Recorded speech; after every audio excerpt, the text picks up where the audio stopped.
모두 합장하시기 바랍니다. 행복 시작 불행 끝. 행복 시작 불행 끝. 성공 시작 실패 끝. 성공 시작 실패 끝. 신신문에 오신 것을 환영합니다. 아미타불.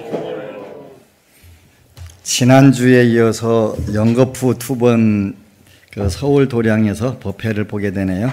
오늘은 제가 일정이 잠시 후에 법회 법문만 마치고 중국을 잠깐 다녀와야 돼서 아침에 논산에서 불공을 올리고 그리고 이제 바로 왔어요. 북경에 가는 이유는 작년 11월 달에 이제 8월 달로 거슬러 올라가는데 8월 달에는 중국 오대산 성지순례를 다녀왔는데 오다가 북경에 있는 영광사 신령스러울 영자에다가 빛광자 영광사라고 하는 절이 있는데 부처님 어금니사리가 4개가 있었는데 다비식 때 이제 4개가 나왔는데 팔국의 왕들이 싸움이 나는 바람에 이제 한 분이 중재를 해서 사리를 잘 배분하기로 이렇게 했는데 이제 그 배분하던 분이 어금니 사리를 상투에다가 살짝 요즘 말로 표현하면 꼬불 쳐놨다가 제석천이 보니까 거기 있는 거야 하나가. 그래서 제석천이 몰래 또 쏙 뽑아가셨대. 그래서 어금니 사리 하나는 제석천에가 저기 도리천에 있는 거지. 도리천에 제석천궁에 가 계시고 3개가 이제 지상에 있는데 하나는 여러분들이 잘 아는 대로 스리랑카의 불치사라고 하는 절에 있고 또 하나는 중국 북경의 영광사라는 절에 있고 하나는 이제 분실이 됐었는데 어느 티베트 스님이 이제 전란 중에 모시고 다니다가 최근에 대만의 불광산사 성운대사께 들여서 그분이 이제 불타기념관이라고 하는 12만 평 땅에다가 잘 지어서 모셔놓은 것이 이제 불치사 어금니사리 삼과인데 공식적으로는 이제 기존에 있는 불치사를 모신 절에서는 대만 불치사는 불치는 잘 인정을 안 하려고 하는 경향들이 좀 있더라고요. 근데 어쨌건 간에 이제 그 중에 북경에 모셔져 있는 영광사의 부처님 치아사리는 원래 이제 1년에 한 번씩 공개를 하는데 중국 불교협회에서 요청이 있으면 이제 특별히 친견할 수가 있대요. 이제 그 대신 이제 국빈 대우를 받을 경우에 가능한 거예요. 근데 이제 마침 그런 시절 인연이 닿아서 저희는 작년에 80명이 전부 다 가서 특별하게 그것도 국빈 대우를 받아가면서 레드카펫 깔고 취주대들 전부 다 나와서 앞에서 막 뒤에서 연주해가면서 아주 엄청실이 멋지게 이제 잘 친견하고 왔어요. 그래서 이제 고맙잖아요. 고마워서 혹시 한국에 들어올 일 있으면 내가 차를 한 잔 사겠다. 꼭 연락을 해달라 그랬더니 작년 11월 달에 한국에 행사가 있어서 이제 그 절 방장 스님이 오셨어요. 방장 스님이 오셨는데 평소에 한국에 오면은 주로 한국 절은 구경할 것이 없다고 잘 않는데요. 왜냐하면 당신네 절은 부처님 진신사리 모셔 있고 전 세계가 다 공인하는 진신사리에다가 또 절 규모로 보나 뭘로 보나 우리나라 오면은 일본 말로 학구방만하다고 생각을 해서 잘 볼로 가지를 않는데요. 근데 이제 내일 커피 마시자. 우리 대한민국 호텔 커피가 되게 맛있다. 그래갖고 이제 호텔에서 만나기로 했는데 갑자기 예수님이 생각이 바뀌신 거예요. 호텔에서 커피보다는 안심정사 가서 마시는 게 더 좋을 것 같다고. 예, 아침에 가만히 생각해 보니까 근데 뭐하러 와 여기를? 그 넓은 절 주지가 그렇게 와도 되는겨? 그래갖고 아니야 그냥 호텔에서 차 마시자고 그렇게 부탁을 했는데 박박 안 된다고 여기로 온다고 그러길래 아이고 그럼 우리도 알았어 포기하겠다. 그리고 와라. 그래갖고 이제 우리는 거기 가서 너무 국빈대우로 영빈청에서 행사를 받았어요. 그 영빈청은 국가 원수나 국빈들이 올 때 맞이하는 데가 영빈청이에요. 우린 또 스님이니까 직액당하고 두 곳 가서 다 이제 그 환대를 받고 왔는데, 우리도 여기 오니까 이제 레드카펫 한 10m 깔아서 여기 입구에서부터 그 엘리베이터까지. 그 이제 그 하여간 규모에 우리가 일단은 눌리니까, 규모에 그 영광사만 해도 국가 대찰이고 1급 특급 사찰이죠. 거기는 그 의화단 사건 때 폭탄으로 그 사리탑이 무너져서 지금은 군부대가 주둔을 하고 있어요. 뺑둘러 완전히 그 절을 다 그 경비를 하고 있어요. 군부대 전 아주 큰 부대 하나가. 그런 절, 너무 큰 절 스님이 오니까 같이 이게 이제 조금 그 안 맞는 거예요. 근데 여기를 오겠다고 하니까 어떻게 오라고 해야지. 이거 그래 와라, 포기하겠다. 그래갖고 이제 오셨어요. 오셔서 차 마시고 이제 참배하고 그러고 이제 가시면서 그 안심정사하고 교류를 하고 싶다. 그래서 어떻게 하는 거냐 그랬더니 그 서로 본인이 원하는 불상을 한 분씩 그 조성해 갖고 교환해서 모시고 평생 왔다 갔다 하는 거래요. 그래? 그러면 뭐 하지 뭐. 그래서 이제 그 이야기만 던지고서 이야기가 없어서 작년 11월 달인데 그 도대체 절 다 지어간다는데 다 지어놨더라고요. 4월 달에 가보니까 싹 지어놓고서 자리 한 자리만 비워놨어요. 그래서 이제 서울의 법당에 있는 모든 부처님, 또 논산에 있는 부처님상, 또 부산에 있는 불상까지 전부 사진 찍어갖고 다 인화해서 그 사진첩을 만들어가지고 가서 이제 불상을 해달라고 말씀을 하셨다는데, 어느 불상을 원하시냐 그랬더니 쭉 가다 제일 마지막 장에 있는 사진을 보고서 요 사진 불상 크기가 얼마냐 묻는 거예요. 20석자 한 6m 80 정도 될 거예요. 그래서 20석자가 7m더라고요. 6m 80이 아니라요. 7m인데 그 영광사 뒤에다가 대비사라고 하는 더 큰 절을 만들어 놓고 모든 전각을 다 재놨어요. 거기가 이제 청나라 때 그 공주들이 머물던 궁전의 때예요. 근데 이제 의화단 사건 때 이제 폭격으로 다 무너지고 이제 폐가 됐는데 거기다 절을 짓고, 거기 이름은 또 대비사라고, 관세음보살 대비사라고 절을 지어놨는데, 그 관세음보살 우리 부산 논산에 있는 상을 보더니 몇 메타냐, 크기가 얼마냐 그랬더니 하여튼 6m 80 정도 될 거예요. 20석자야. 그런데 그 스님이 7m 불상 모실 자리, 관세음보살 모실 자리 딱 하나 비워놓고서 기다리고 있었던 거예요. 그래서 그 정말 희한한 인연이다. 그러면서 요 불상을 그대로 복제를 해달라. 쌍둥이 관세음보살로 해달라. 그래가지고 이제 조성을 해서 현재 이제 얼굴 모습만 그 제대로 나왔어요. 그래서 이제 그 모습을 가지고 모시고 가서 이제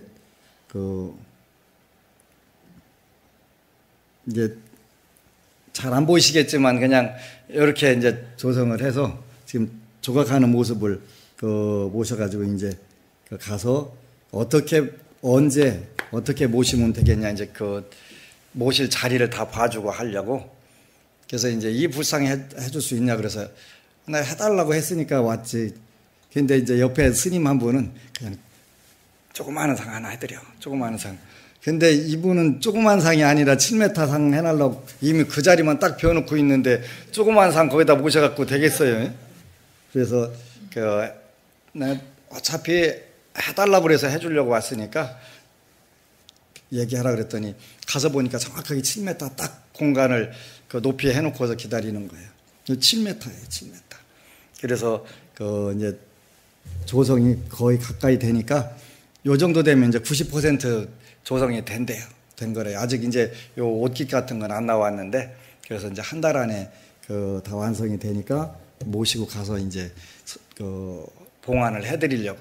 그리고 내년에 이제 저만식 할 때 기회가 되면 가서 육법공양도 해드리고, 이제 한류 관세음보살님이 중국으로 진출하시는 거잖아요.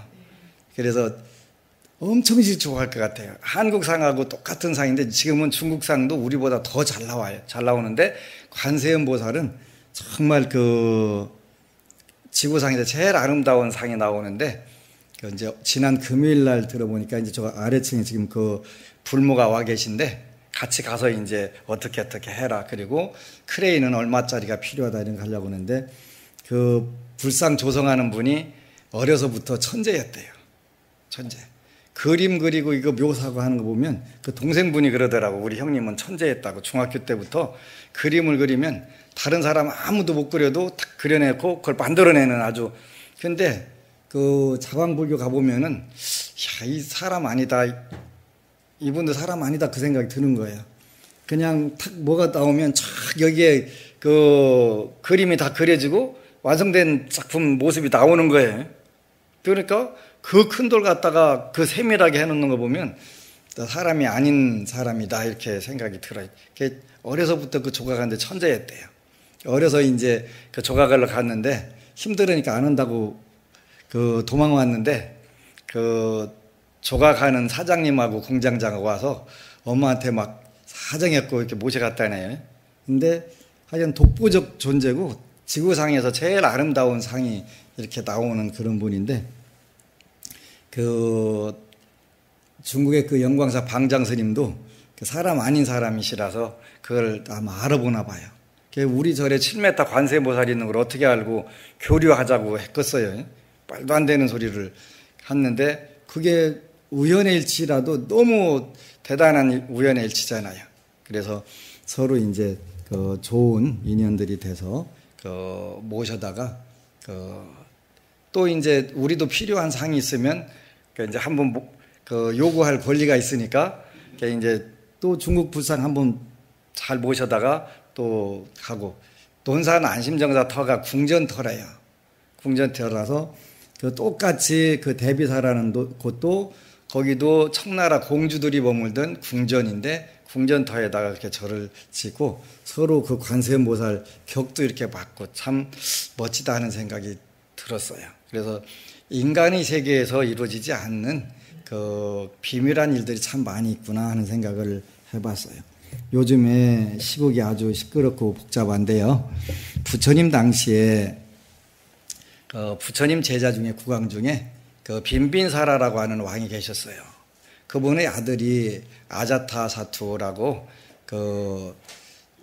하여튼 임신할 때부터 그 왕비가 그 피가 먹고 싶어가지고 갑자기 이제 그래서 그 빈비사라 왕이 그 손을 상처를 내갖고 피를 먹이고 그랬다고 하는데 그 아들이 앞으로 폐륜화가 될 거다. 그 이제 알고도 나가지고 나중에 결국은 빈비사라 왕을 감옥에다 가두고 하는 그런 부분들 지금도 그 빈비사라 그 감옥터랑이 다 있어요. 마가다국에 가면요.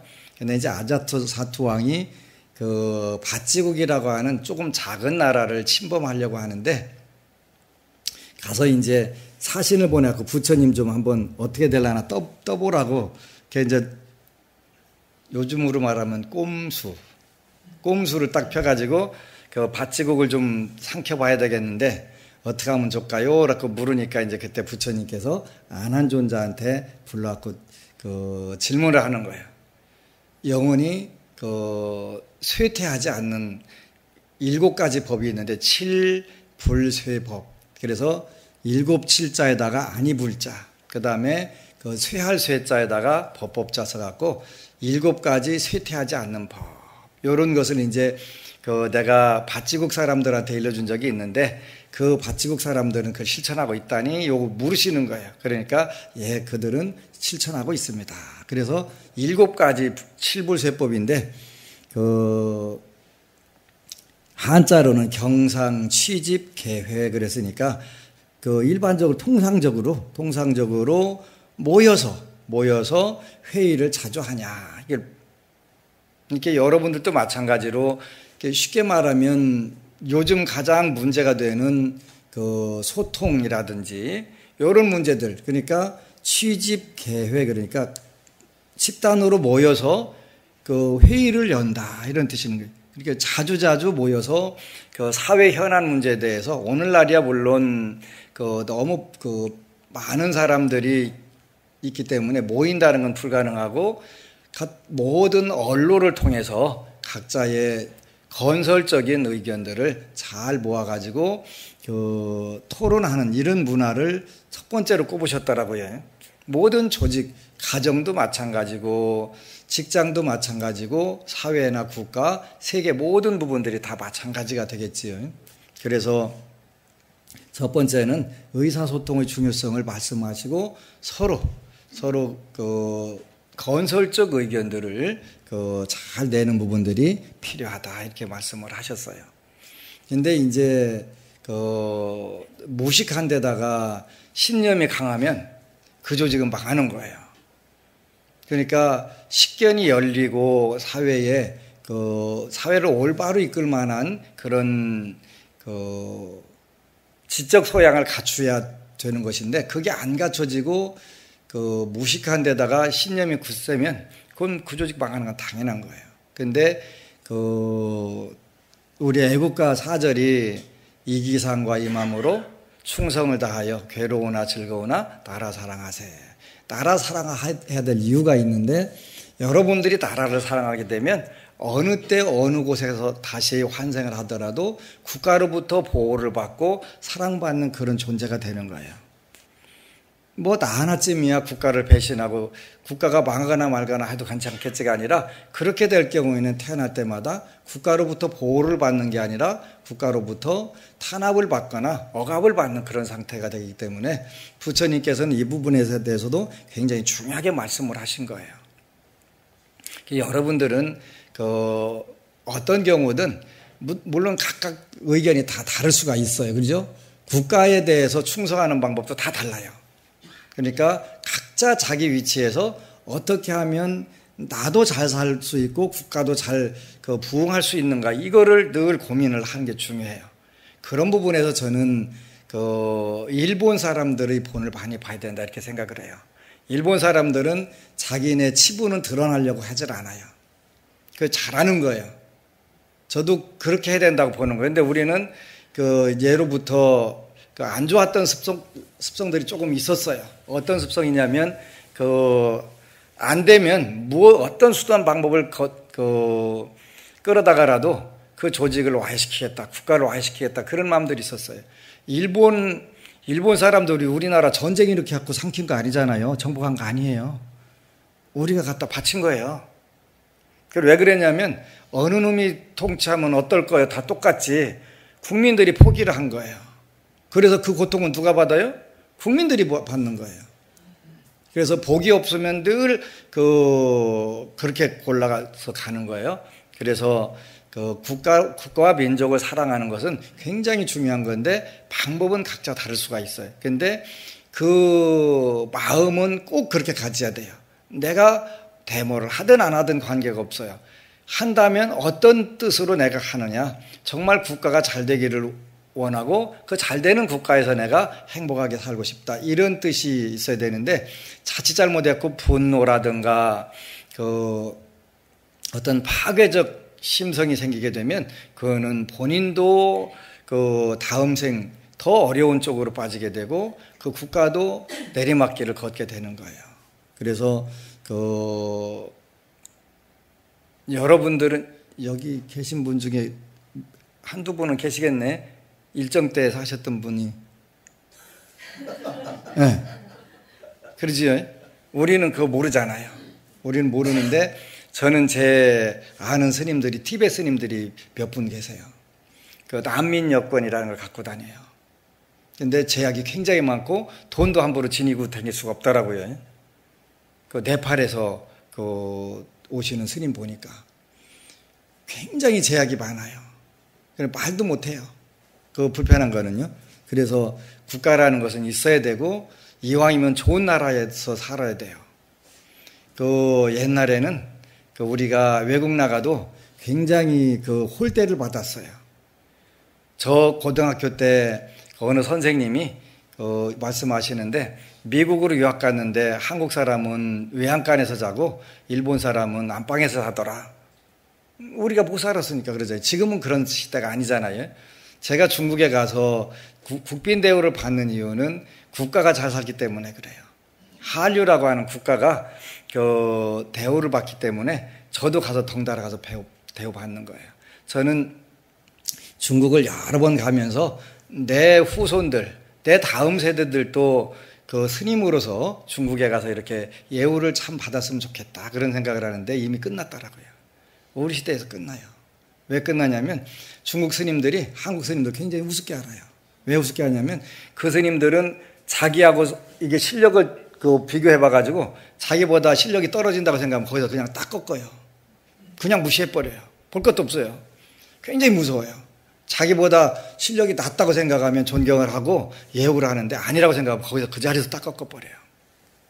그런데 그 어느 대학교에 그 중국 스님들이 몇 명 유학 왔는데 그 절에서 박사과정을 밟으면서 그 학교의 소임을 맡는 스님하고 만났는데 중국 스님들이 우리를 너무 무시해요 그러는 거예요. 무슨 소리야? 왜 무시해? 그랬더니 아차.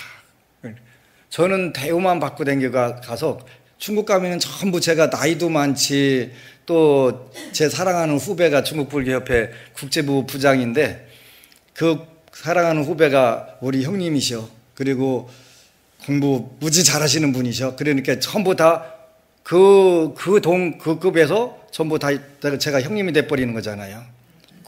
전부 다 그 친구들이니까. 그 친구들이 중국불교 싹싹 보시니까.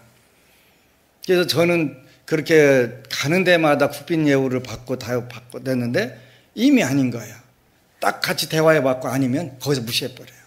그래서 되게 무시한다는 거예요. 큰일 났구나. 공부 안 하면 당하는 거예요. 뭐 볼 것도 없어요. 중국 스님들은. 중국 스님들뿐만 아니라 중국 사람들 특징이 그거예요.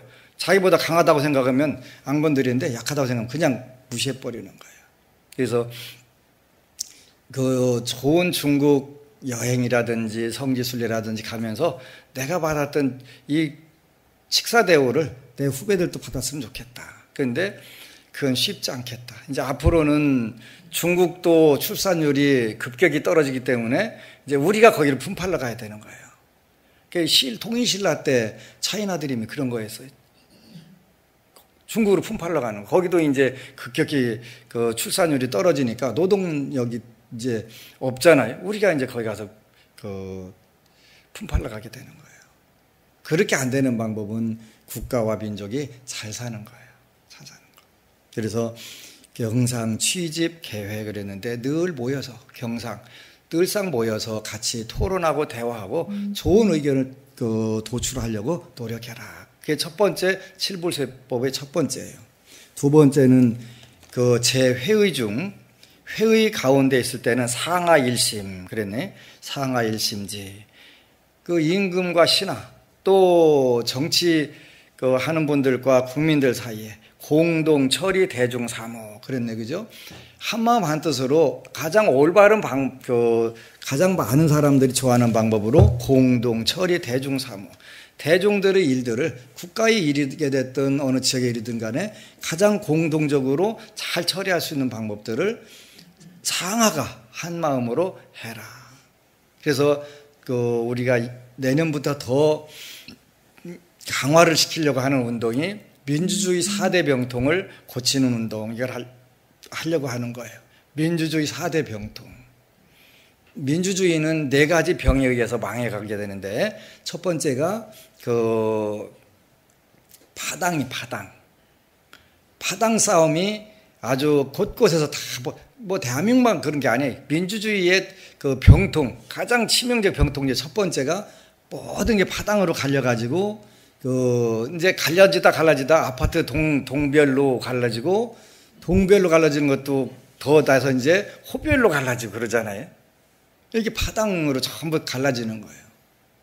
그래서 이런 파당을 떠나서 좀 더 우리가 늘 이야기하는 대승적 관점, 모든 대승적 관점이라고 하는 것은 모든 사람들이 함께 천상락과 극락을 드리는 그런 길을 우리가 대승적 관점 이렇게 표현하는 거예요.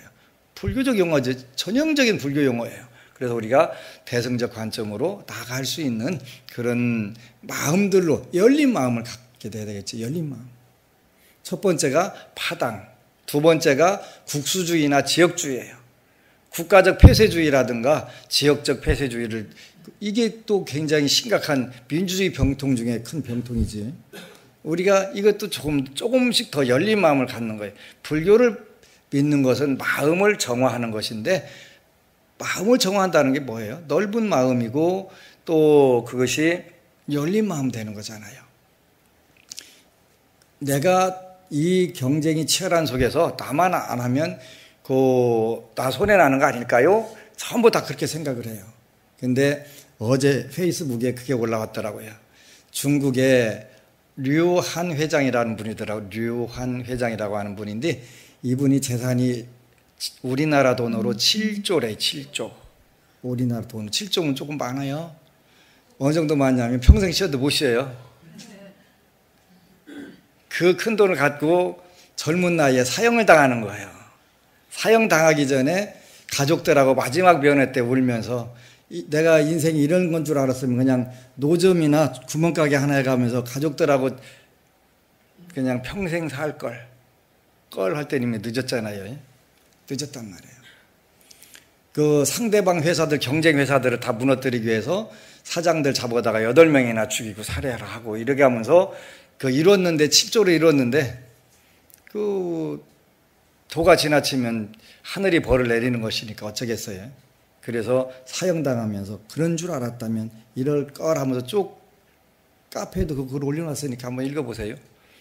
네. 우리는 그때 가서 걸 할 게 아니고 지금 현재 우리가 어떻게 하면 더 재밌게 살 수 있을까? 요 연구를 하셔야 돼요. 그래서 전생의 수겁을 녹이는 데는 연불독경이 가장 좋다. 그래서 여러분들은 연불독경을 하셔야 돼요.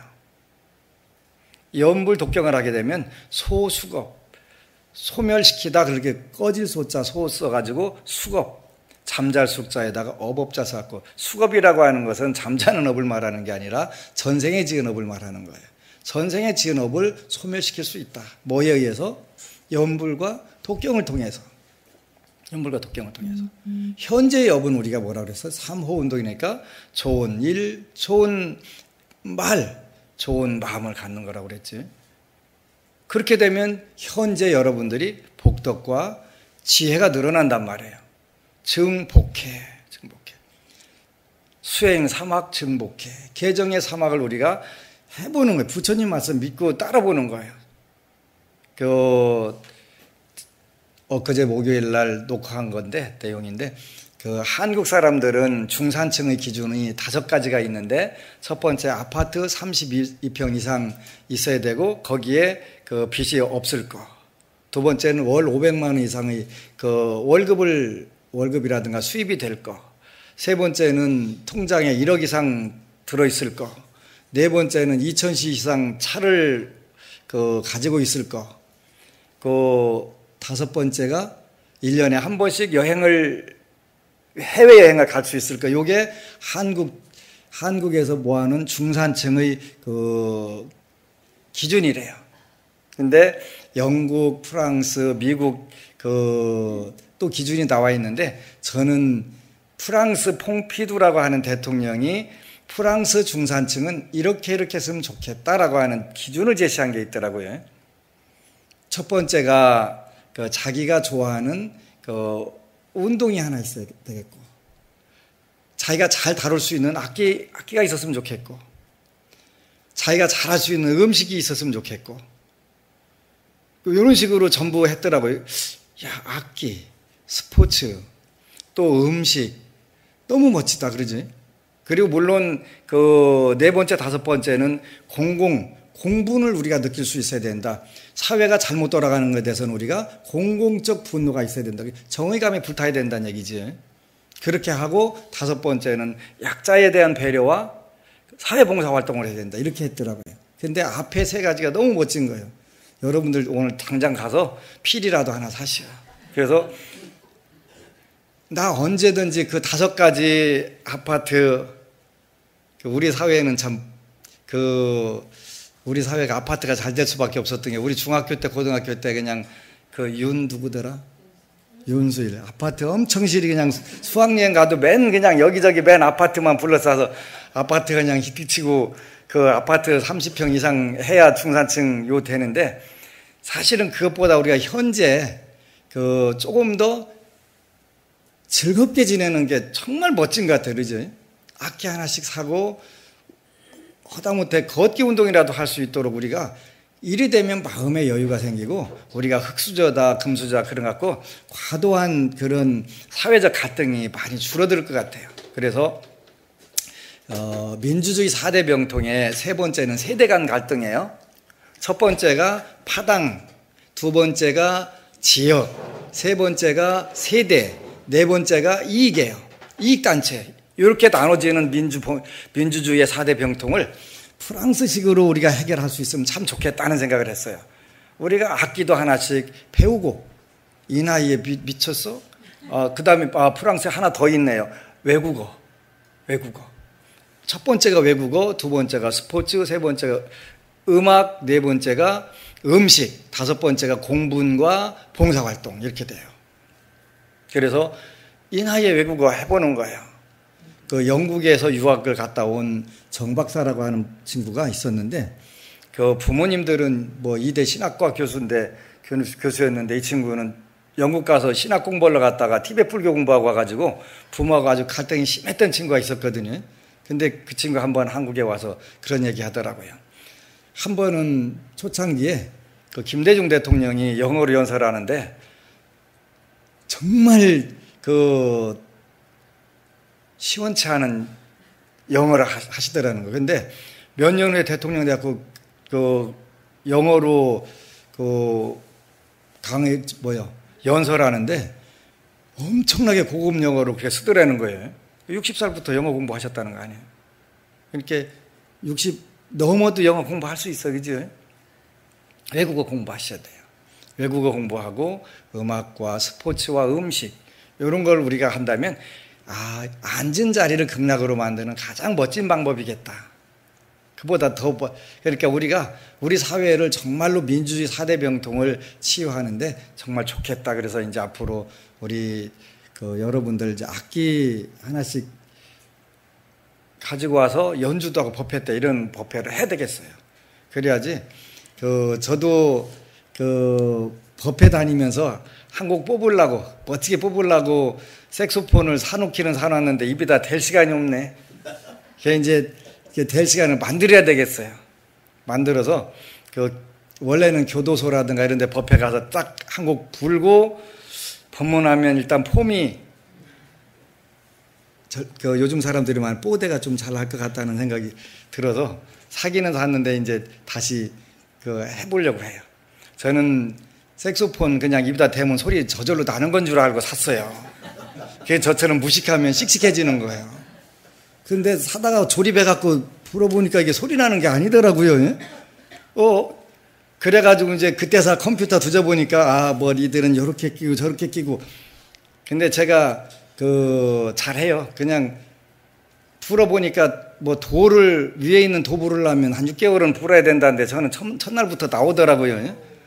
제가 그 방면에 탁월한 부분이 있어요. 자화자찬이긴 하지만. 그래서 제가 몇 번 불러봤어요. 근데 이제 제가 붓글씨를 써보니까 정말 잘 때 한 10,000번을 쓰니까 복사한 것하고 똑같이 나오더라고요. 복사한 것하고 똑같이 나오니까 이제 뭐가 문제냐면 표구하려고 갖고 싸워서 이거 복사한 걸 뭐 하러 이거 4장이나 표구하냐고. 아닌데요? 아니라고 하니까 이게 아니냐고 왜 아니냐고 표구 좀 사장님하고 싸움을 하는 거예요. 그래서 그다음부터는 안 같게 쓰려고 같지 않게 쓰려고 요즘은 제가 그래 조금씩 다 다르게 그서요. 빨리 확인하라고. 아니라는 거 복사한 거 아니라는 거를. 지금 37,000장 그거 쓰니까 요즘은 그래도 비슷하게 써지는 글자들이 있을 텐데 일단은 다르게 한 번에 100장 그으면 어쨌거나 조금씩 다 다르게 그어요. 그래서 음악도 마찬가지 같다. 색소폰도 지가 한번 10,000번 정도 불면 소리 안 나겠어. 그렇게 하는 거예요. 그래서 이제 앞으로 외국어 또 음악 좋아하는 운동 그 다음에 음식도 들어가더라고요. 음식도 남녀를 떠나서 좋은 음식을 맛있는 자기만의 아주 독특한 음식 이렇게 되면 사회 문화가 훨씬 더 풍요로워지고 좋아질 거라고 저는 확신을 해요. 그래서 민주주의 4대 병통을 누군가가 해소를 시켜야 되는데 해소시키는 걸 우리가 하면 돼요.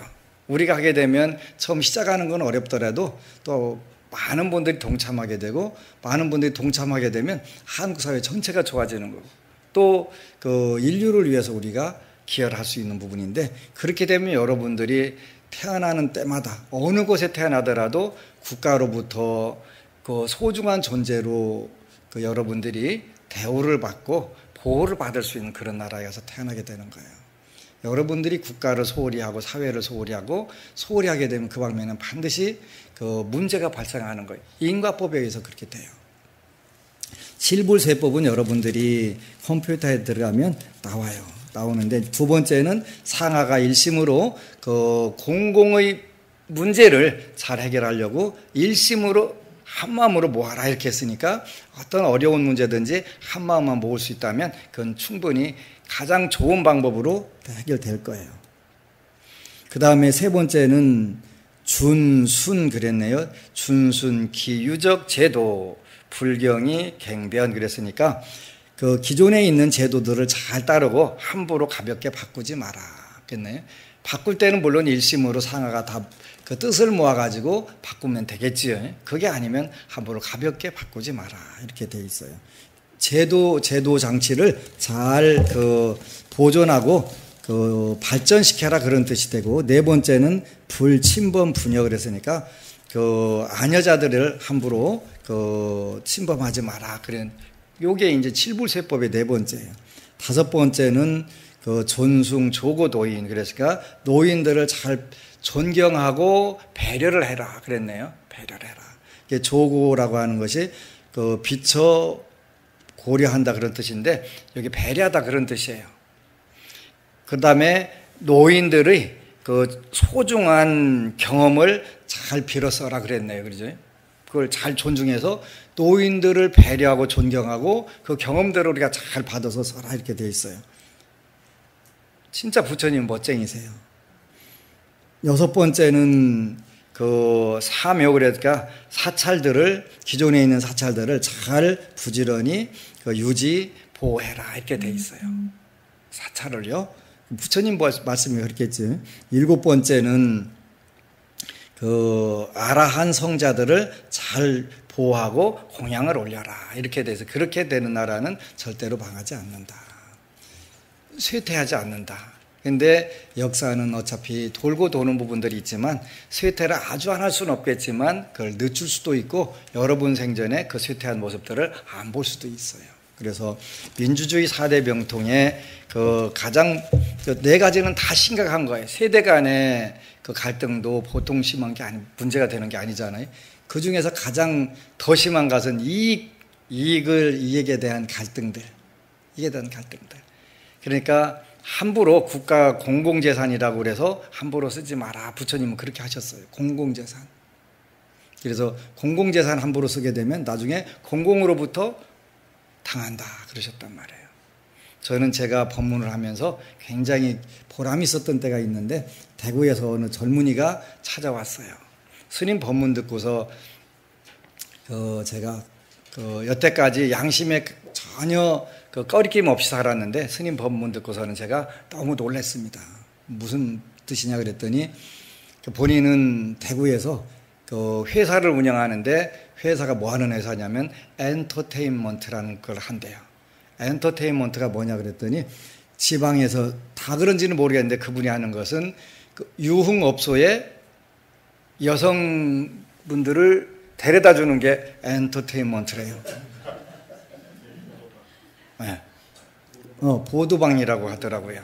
보도방이 뭔지는 모르는데, 본인은 그걸 여태까지 아무런 양심의 꺼리낌 없이 했는데, 스님 법문을 듣고 나니까 이게 내가 해서는 안 될 일인데 그걸 몰랐구나 그 얘기를 몰랐다는 거예요. 그래서 그 대신 여태까지 제가 하면서 그 직업 여성들을 등을 치지는 않았습니다. 그 얘기를 하더라고요. 그리고 불자로서 양심이 있었기 때문에 최단시간 내에 제가 직업을 바꾸도록 노력하겠습니다. 여태까지 그 태어나서 처음 직업 42살인가 그때 왔는데, 42살까지 내가 이 일만 했기 때문에 당장 내 오늘 손을 터놓을 수가 없고 최단시일 내 직업을 바꾸도록 하겠습니다. 그 말씀 드리려고, 참여할 겸 그 말씀 드리려고 멀리 저를 찾아왔어요.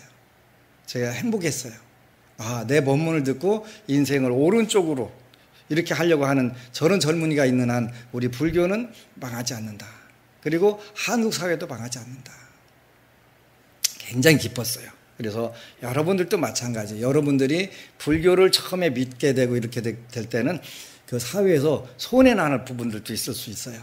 제일로 손해나는 게 이제 채식을 하게 되면은 그 모임에 가가지고 혼자만 안 먹으려면 엄청나게 손해나는 기분이 들잖아요. 예? 남들은 그냥 그 맛있는 그걸 먹는데.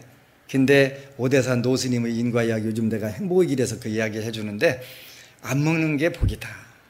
안 먹는 게 복이다. 고기는 안 먹는 게 복이다.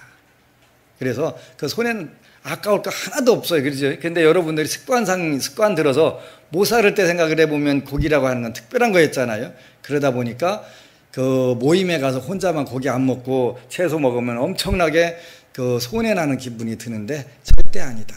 여러분들이 절대로 이익을 보는 것이다. 근데 이 생각이 잘 안 들어요. 그러죠? 안 들어요. 근데 일단은 여러분들이 부처님 말씀 믿고 들어가는 게 훨씬 더 잘하시는 거예요. 그래서 사회생활 하면서 육식도 안 하고 또 연말연시에 술 많이 먹는데 술도 안 먹고 술값은 같이 공동으로 냈는데 안 먹으니까 되게 손해나는 것 같지만 아니다. 그게 이익 남는 것이다. 그래서 우리 세상은 거꾸로 돌아가요. 전도몽상이 되어 있는 그런 사회이기 때문에 어떤 게 이롭고 어떤 게 해로운 것인지 모르는 부분들이 너무 많기 때문에 여러분들이 상식적으로는 손해나는 부분들이 많이 있는 것 같지만 절대 아니다.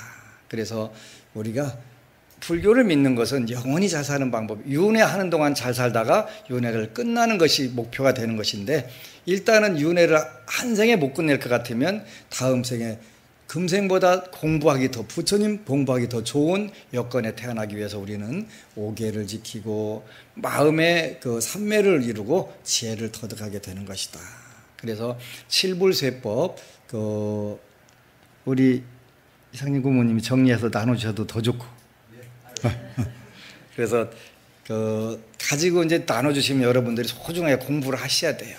공부를 하게 되면 여러분들도 좋고 여러분 주위 분들이 다 좋아지는 거예요. 제가 나갈 시간이 가까워져서 이제 곧 나가야 되는데 지난주 토요일 날에는 아주 기분이 좋은 일이 있었는데 1년에 한 번씩 KPGA 골프 프로 입단하는 테스트가 있더라고요. 어제 그분이 그냥 KPGA 통과한 것만도 좋은데 또 제가 좋아하는 쩐까지 가지고 왔으니까 뭐 더 적은 거 봤더니 KPGA 입단 해갖고 됐다고 고맙다고 이렇게 썼더라고요. 그게 이제 그 전주에 상담을 하러 왔어요. 그래서 연습할 때는 독보적 1등이고 시합하게 되면은 등회로 항상 가지 그랬더니 그렇대요. 그게 이제 이 프로 테스트는 예선을 100명을 뽑아가지고 100명 중에서 45명이 일단은 통과된대요. 그러니까 이제 첫날 테스트를 했는데 시합을 했는데 45명 뽑는데 100명 중에서 56등을 했더라고요. 56등. 이제 엄마가 되게 실망을 한 거예요. 실망을 하셨는데 실망할 거 없다고 이제 황보부가 스님께 전화드려도 틀림없이 더 열심히 기도하라고 할 거다. 그래갖고 2박 3일 이제 절에 와서 기도를 하는데 기도를 했는데 그 다음 날은 바람이 더 세게 불고 막 더 환경이 훨씬 나빴대요. 근데 전부 다 오버파라고 그래요. 근데 이 친구만 유일하게 언더로 해갖고 100명 중에서 1등을 한 거예요. 2등째 1등. 그래가지고 종합 6위로 통과한 거예요. 그 두 가지 좋은 일이 있었어요. 그걸 이렇게 6위로 통과를 하니까 아빠가 잘 안 믿던 아빠가 나도 이 기회에 부처님께 귀회해야 되겠다고 귀회하러 오셨어요. 그러고 어쩌다 보니까 돈 봉투가 또 들어있더라고요. 그것까지 너무 기뻤어요. 아빠는 콧방귀 끼시고 그런 게 어디가 있냐고 기도해갖고 그거 다 통과할 것 같으면 세상에 프로골프 안 할 놈이 어디가 있냐고 그러는데 현실적으로 된 거예요. 근데 이 친구가 이제 같이 둘이 이렇게 2인 1조로 이렇게 치나 봐요. 근데 그 친구는 이제 같이 치는 친구는 10년째라고 되라는 거야. 근데 이번에 또 떨어졌대요. 이 친구가 가르쳐 줬는데도. 근데 그 원래 프로그램대로 하면 46등으로 떨어져야 되는데 6등으로 된 거예요. 전체 100명에서 1등 한다는 거 쉽지 않잖아요. 그래서 이제 제가 또 하나, 너는 앞으로 1등 할 때마다 나한테 호박 염주를 하나씩 사가지고 와. 제일 좋은 걸로 사가지고 와라 그랬더니 그러기도 했어요. 제가 걸고 있었던 거 줬거든. 이건 행운의 럭키 체인이니까 내가 이거 엄청 실이 소중한 거 주는 거다. 그러니까 앞으로 사가지고 와라. 100개만 사가지고 와. 내가 그래서 100개만. 하여튼 KPGA든 뭐 미국 가서 하든 간에 100번 우승을 해갖고 그 100개 가지고 와라 그랬으니까 이제 가져온다고 했어요. 그래서 너무 고맙잖아요. 그래서 기뻤어요. 기도의 힘이라고 하는 건 그렇게 발휘가 되는 거예요. 그래서 여러분들도 염불독경 소수업 늘 끊임없이 하시기를 축원합니다. 아미타볼. 그리고 여러분 사랑합니다.